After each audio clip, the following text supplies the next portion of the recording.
తిష్బా అవ్ అంటే ఏమిటి? యూదుల హెబ్రూ క్యాలెండర్లో 5వ నెల 9వ దినాన్ని తిష్బా అవ్ అని పిలుస్తారు. యూదులకు ఈ దినము చాలా బాధాకరమైన దినము. ఒక మాటలో చెప్పాలంటే పాప ప్రాయశ్చిత్తార్థ పండుగ అనగా యోమ్ కిప్పూర్ లాంటి మరొక దినమే ఈ దినము. వారి చరిత్రలో ఈ దినాన జరిగినటువంటి ఘోరమైనటువంటి వినాశనం మరిప్పుడు జరగలేదని వారు భావిస్తారు. నిజానికి మిష్నాయిక్ టైంలో 10 మంది వేగుల వారు మరి ఆ యొక్క పాలు తేనెలు ప్రవహించే దేశాన్ని వేగి చూసి వచ్చి మరి వారు తప్పుడు సమాచారము ఇచ్చినటువంటి దినముగా ఈ దినాన్ని భావిస్తారు. అయితే మొదటి ఆలయము మరి క్రీస్తుపూర్వం 586వ సంవత్సరంలో బబులోనియల చేత కూల్చివేయబడింది కూడా ఈ రోజునే. అలాగే రెండవసారి మరలా తిరిగి నిర్మించినటువంటి ఆలయాన్ని రోమీలు క్రీస్తు శకం 70వ సంవత్సరంలో మరి పాడు చేసినది కూడా సరిగ్గా ఈ దినాన్నే. అందుకని ఈ దినము వారి యొక్క చరిత్రలో చాలా దుర్దినముగా వారు భావిస్తారు. అందుకనే వారందరూ కూడా ఈ దినాన్ని ఉపవాసం ఉండి ప్రార్థన చేస్తారు.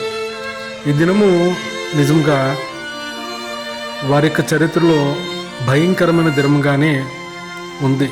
ఎందుకంటే యూదులు ఇంగ్లాండ్ నుండి 1280వ సంవత్సరంలో గెంటివేయబడ్డారు. సరిగ్గా ఈ దినాన్నే వారు గెంటివేయబడ్డారు. అలాగే స్పెయిన్ నుంచి 1492వ సంవత్సరంలో కూడా గెంటివేయబడ్డారు ఈ దినాన్నే. అలాగే మొదటి ప్రపంచ యుద్ధము మరి 1914వ సంవత్సరంలో ప్రారంభించబడింది కూడా ఈ దినాన్నే.